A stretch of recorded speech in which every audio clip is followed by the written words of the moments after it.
Et bonjour à toutes et à tous, j'espère que vous allez bien. Bienvenue à cette vidéo rapide de cet après-midi où on va parler tout simplement de ce qui arrive ce soir. Donc vous allez regarder cette vidéo probablement dans la soirée avant la publication des taux d'intérêt ou peu après les taux. On va se focaliser, prendre 10 petites minutes pour essayer de comprendre au mieux l'enjeu des taux, la situation dans laquelle on est, à partir de quand on est content, à partir de quand on n'est pas content, dans quelles conditions on se trouve. Donc évidemment, on parle de l'économie en général, donc c'est hyper vague, hyper compliqué, mais c'est pour ça que c'est intéressant et c'est pour ça qu'il y a aussi, c'est viral, tu peux faire beaucoup de débats parce que c'est pas en réalité une science parfaitement exacte, tu vois, c'est pas une partie d'échecs, je te montre une position gagnante, tu vas me dire elle est gagnante et on peut plus discuter, là il y a vraiment beaucoup de paramètres à prendre en compte et à la fin, un consensus, ça va pas être 100-0. Donc c'est pour ça que c'est intéressant d'exprimer son avis, de réfléchir, parce qu'il y a beaucoup de quantité, il y a beaucoup de contenu sur laquelle réfléchir tout simplement. Voilà, donc on commence rapidement avec la map des cryptos, même si on va pas parler beaucoup de crypto, d'alcoin, etc. dans la vidéo d'aujourd'hui. On voit, c'est juste pour prendre, rapidement la température du marché. On voit qu'on est plutôt dans un rouge qui est léger, dans aux alentours des 5%. Donc pour l'instant, c'est léger, mis à part CKB qui fait quand même une bonne performance. Au niveau des volumes qui sont importants à prendre en compte, et étonnamment, ça reste plutôt faible pour l'instant, mais j'ai hâte de voir dans la daily de demain matin pour voir si les volumes seront encore à ces niveaux-là. On s'en souvient, et moi je pense qu'ils seront un petit peu plus hauts. Ensuite BTC au port de 60 000 $, et Ethereum qui galère toujours autant aux 2300 $. Je vais vous passer quelques graphiques après, mais ça va pas être la priorité. Et avant, on va plus parler de la macro. Et encore une fois, mon image d'entonnoir, ce que je vous disais en intro, mais là on est au plus haut point de l'économie. Avant de parler de microéconomie, tu parles de macro et c'est la macro qui dirige tout. Et quand on dit macro, donc c'est les taux d'intérêt qui dirigent tout, qui dirigent ton boulanger en bas du coin, etc. Un exemple dont je voulais pas en parler, mais voilà, je suis lancé. J'étais chez le coiffeur tout à l'heure et je me dis, mais même lui, ça l'impacte. La majorité des coiffeurs, je pense pas qu'ils étudient les taux d'intérêt, les annonces économiques, mais ça les impacte, tu vois, ils se rendent pas compte, ça impacte le monde entier, c'est une annonce, un changement de un tout petit peu d'un taux d'intérêt qui change des dizaines de milliards, des centaines de milliards de dollars de l'économie, qui change toute une dynamique pour tout le monde, pour les institutionnels, pour les plus gros, pour les plus riches, pour nous, pour les marchands des cryptos et pour le coiffeur en bas de la rue, tu vois, pour tout le monde. Donc très très intéressant. Pour guider un petit peu la vidéo, je vais vous montrer les faits, vous expliquer ce qui s'est passé dans les jours qui viennent d'arriver, ce qui va se passer ce soir, qu'est-ce qu'on attend à droite à gauche, et ensuite on va résumer point par point et essayer d'aborder tous les points que vous voyez juste ici. Premièrement, on va aborder la question de la volatilité, ensuite le fait qu'il ne faille pas être sûr absolument d'un scénario. Troisièmement, est-ce qu'on se situe bien dans un buy the rumor sell the news? Pourquoi oui, pourquoi non? Ensuite, à quel point l'interprétation du marché elle est importante? C'est ce que je disais dans ma vidéo, il me semble, de ce matin ou de hier, mais qu'un marché financier, c'est l'attente des gens dans le futur d'un marché, c'est pas son état réel actuellement. Donc il y a une notion d'interprétation de ce qu'on disait en introduction, mais de comment les gens, comment la masse interprète et voit le marché. Et ensuite, on va aller voir ce qu'on veut, toutes les conditions qu'on veut et à quel point ça peut ressembler à quelque chose qu'on connaît tous très bien, mais qui est le trilemme de la blockchain. Pour ceux qui ne connaissent pas, je vous le rappellerai très rapidement. Et ensuite, je vais faire une petite comparaison de comment est-ce que moi je vois concrètement la chose sur l'impact de Jérôme Powell et du changement des taux par rapport à l'économie américaine. Ouais, on attaque le vif du sujet avec les annonces économiques qui sont arrivées durant cette semaine. On voit que mardi et mercredi, on a eu quelques annonces. On a eu premièrement les ventes détail principales et les ventes détail globales. La différence entre les principales et les globales, c'est que les ventes détail principales, on voit ici en rouge, ce sont les ventes détail où il n'y a pas les industries, les secteurs qui sont très volatiles. L'énergie ou la voiture, par exemple, l'énergie c'est très volatile. Et ensuite, les ventes de détail globales, c'est là où il y a l'énergie qui est prise en compte. L'énergie très important, on a eu une autre stat qui était liée à l'énergie, le pétrole, qui a été positif, on voit que c'est dans le vert, puisqu'on a eu un stock de pétrole brut qui a plutôt diminué. Il a diminué, pourquoi est-ce que c'est important? Puisque c'est une phrase que j'ai beaucoup entendue, moi, de Charles Gave, si vous écoutez ses podcasts, etc. Il a aussi une chaîne YouTube qui est très intéressante selon moi, où il dit très souvent que l'économie, c'est de l'énergie transformée. Vous pouvez taper ça sur internet si ça vous intéresse. En gros, rapidement, parce que j'ai pas envie que la vidéo elle fasse 25 minutes. L'économie, c'est l'énergie transformée. Peu importe comment ça fonctionne, tu peux pas avoir une économie qui est prospère, qui fonctionne bien, si tu n'as pas un input de l'énergie. Il faut que tu utilises de l'énergie parce que pour construire de la valeur, pour les entrepreneurs, pour produire et faire des choses, tu es obligé d'avoir de l'énergie. L'énergie, c'est principalement du pétrole. Tu as l'électricité, machin, du gaz, etc. Une grosse partie, la principale source d'énergie, c'est le pétrole. Donc voilà, si tu consommes du pétrole, alors c'est probablement un signe que ton économie se porte bien. C'est pas absolu, mais c'est un des indicateurs, on va dire. Donc le fait que les stocks de pétrole diminuent, les gens peuvent se dire, ok, bah ça veut dire que l'économie, elle se porte plutôt bien parce qu'elle a besoin de pas mal de pétrole pour continuer, pour produire, pour faire tourner les usines, pour rouler, enfin voilà, pour fonctionner. Donc ça, c'est plutôt bon signe. Donc, ces stats étaient plutôt bullish, le marché les a plutôt bien conquises, bien acceptées, pardon, et c'est pour ça que le consensus s'est rééquilibré. Le consensus, là, on se l'est passé durant les 3-4 derniers jours. On était une fois à 70-30 par rapport à une baisse de 50 points de base. Ensuite, on était à 60-40. Et là, on se retrouve à 55-45. Donc, c'est pas loin vraiment du 50-50. Mais la tendance, elle est que les gens se retournent plus vers une baisse, entre guillemets, uniquement une simple baisse, une baisse de 25 points de base. Et donc, moi, c'était mon scénario favori. C'était le fait qu'on ait une simple baisse pour que ça n'effraie pas les gens, comme je vous le dis à chaque fois, mais le fait de dire que je ne contrôle plus rien dans l'économie, il faut absolument agir, il faut absolument mettre de l'eau sur le feu, parce que là, ça va bientôt être hors de contrôle. Tu vois. Du coup, j'espère, on va voir ce soir, mais mon scénario le plus favori, ce serait qu'on ait 25 points de base de baisse. Et donc maintenant, avant, on avait entre guillemets que 30% des gens qui pensaient, maintenant on en a 45%. Donc ça, c'est une bonne chose. Donc ça, c'est un article que je vous ai passé.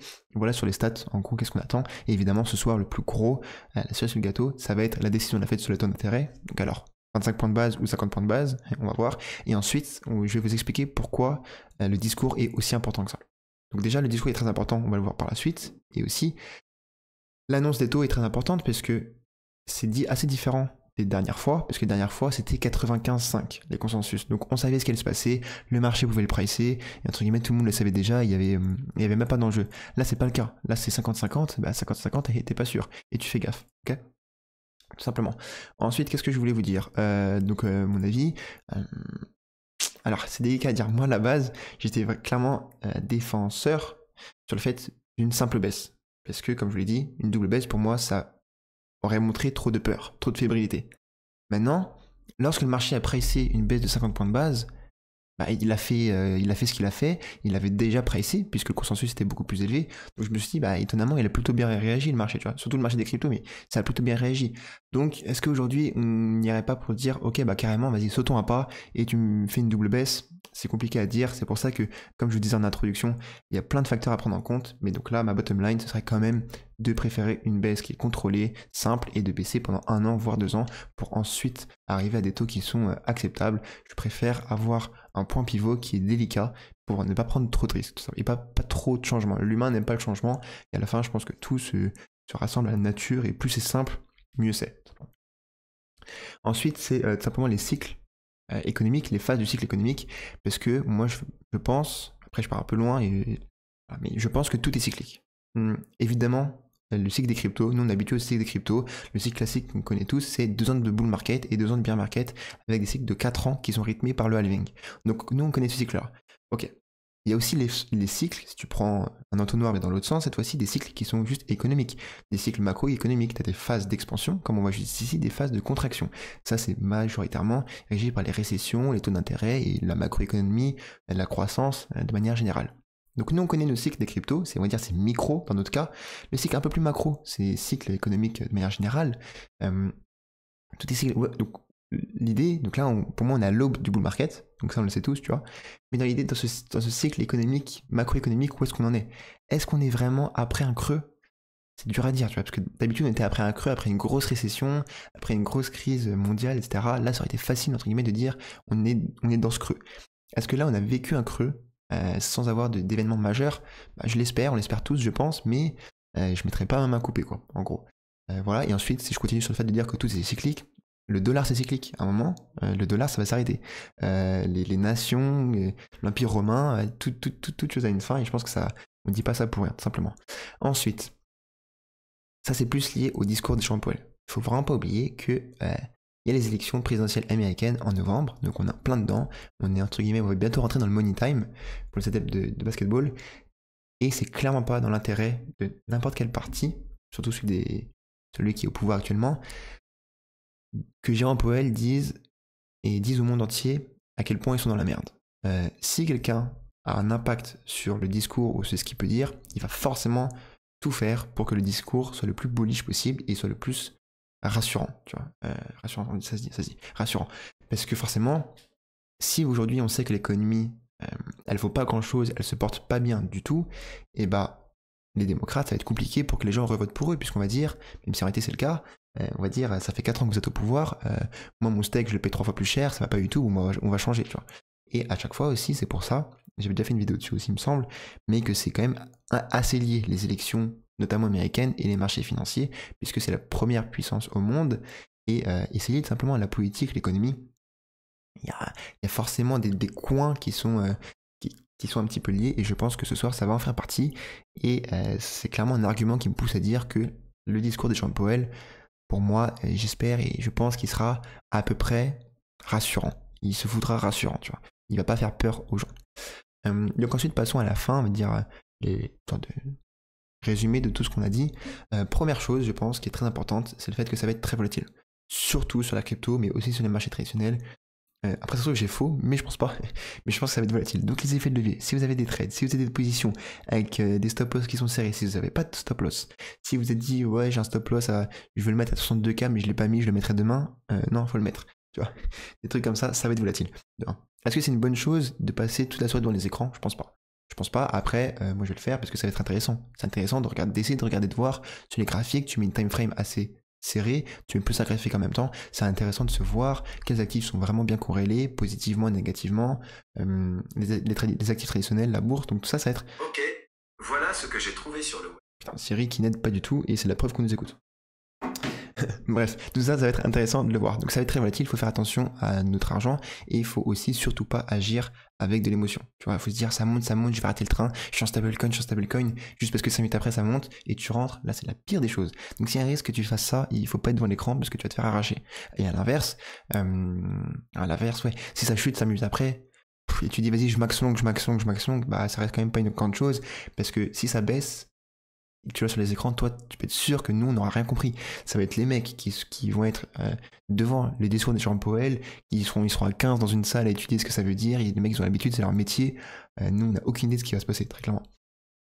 Deuxième chose, ça vient un peu avec ce que je viens de dire. Je pense qu'il ne faut pas être sûr d'un scénario, ça peut bouger dans tous les sens. Voilà. Il ne faut pas être sûr d'un scénario.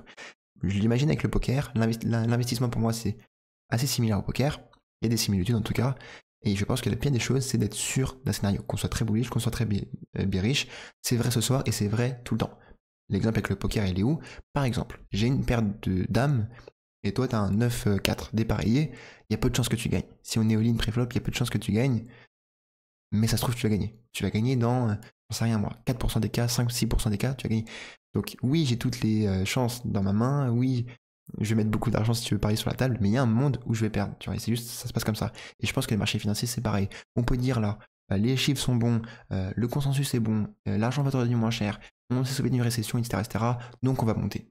Plus la time frame est faible, moins tu peux être sûr, parce que plus tu as d'incertitude.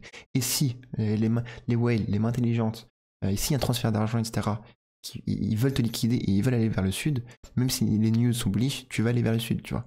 Donc pour les time frames très serrés, par exemple, cette semaine-là, c'est trop dur à dire, c'est trop dur à dire. Ce qui est moins dur à dire, c'est de dire, dans 6 mois, 1 an, grâce à 7-8 arguments en béton, je pense qu'on se dirige vers le nord. Voilà, c'est un peu plus de poids. Sur une semaine, c'est trop dur à dire, surtout dans des situations comme ce soir où ça va être très très volatile. Là, ce qui va se passer, en gros, demain, tu auras tout ton feed Twitter rempli de mecs qui vont dire voilà je te l'avais dit parce qu'ils auront un peu tout dit, ils auront dit des choses un peu vagues. Mais là aujourd'hui tu demandes à n'importe qui, mais parie ta main droite qu'il va se passer ça et t'en as aucun qui le fait, c'est impossible. Voilà. Donc est-ce qu'on était dans un buy the rumor sell the news? C'est possible, la journée d'hier on a plutôt pump, là on commence déjà à dump, moi je pense que ça va continuer et qu'on va avoir une petite liquidation, une petite frayeur, parce qu'à chaque fois qu'on a eu des news, à chaque fois que ça se passe, même si c'était correct, on a dump dans les journées à venir pour ensuite repartir quelques jours après. Donc pour l'instant, je pense que ça va se repasser de la même manière. J'agis en conséquence, c'est pas pour autant que j'en suis sûr, et dans le cas où ça pump directement, je suis investi et ça m'irait quand même très très bien. Voilà. Ensuite, ce qui va être important, comprendre, c'est l'interprétation du marché. Est-ce que c'est un peu long, je sais pas, ça fait combien de temps que je fais non, c'est pas grave, 15 minutes.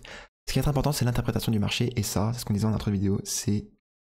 Comment dire, je vais dire c'est dur à quantifier, mais non, parce qu'on a mis un pourcentage dessus, mais c'est dur, je pense, de l'appréhender. C'est différent de dire, comme le truc des échecs, dans une situation c'est bien, dans une autre situation c'est pas bien. C'est pas non plus aussi binaire que ça. C'est pas pile ou face, c'est pas t'as une position gagnante aux échecs ou elle est perdante. C'est un assemblage de plein de conditions, et c'est comment les gens vont voir cette situation-là. Donc ça se trouve, c'est toi qui vas avoir raison, il y a peu de chance, mais disons, pour exprimer ce que je veux dire, si c'est toi qui as raison, mais que t'es le seul à le penser, t'es le seul à l'avoir vu, mais que c'est toi qui as raison, bah t'auras faux aux yeux du marché, tu vois. T'auras faux, et du coup, tes décisions vont être mauvaises. L'exemple qui me vient, c'est The Big Short, Michael Burry, je crois. Je suis pas sûr de ça, Michael, je suis plutôt sûr, mais Michael Burry, je crois que c'était lui qui avait prédit, il y a un film sur lui qui avait prédit la crise des subprimes en 2008. C'est lui qui avait raison, mais il l'a vu 1 an et demi trop tôt. Mais elle était déjà là. Mais il l'a vu 1 an et demi trop tôt par rapport au marché. Donc il l'a vu, mais vu que c'était le seul au monde à s'en rendre compte, même s'il avait raison, il avait faux, parce qu'il était en short, et le marché faisait que exploser, parce que l'interprétation du marché n'était pas la sienne. Donc aux yeux du marché, il avait faux, donc il a perdu beaucoup d'argent, jusqu'à temps que 2007 arrive, et là le marché se rend compte, et là vu qu'il était déjà positionné, il est devenu milliardaire, où il a gagné beaucoup d'argent. Ça pour dire que c'est différent de une baisse de 25 points de base c'est bien, une baisse de 50 points de base c'est pas bien, tu vois, c'est pas binaire. Donc ça rajoute évidemment encore plus de difficultés pour nous pour prédire ce qui va se passer. Ce qu'on veut, c'est des taux faibles rapidement, que l'emprunt coûte moins cher, que l'économie soit en impulsion, soit en expansion. Ce qu'on veut aussi, c'est pas d'inflation et pas de récession. Pas de récession, c'est-à-dire une économie qui est résiliente, pas de crise mondiale, etc. Pour moi, c'est un peu une sorte du trilemme de la blockchain dont on a l'habitude. Pour ceux qui n'ont pas l'habitude, c'est connu de la crypto, c'est le trilemme de la sécurité, la scalabilité et la décentralisation.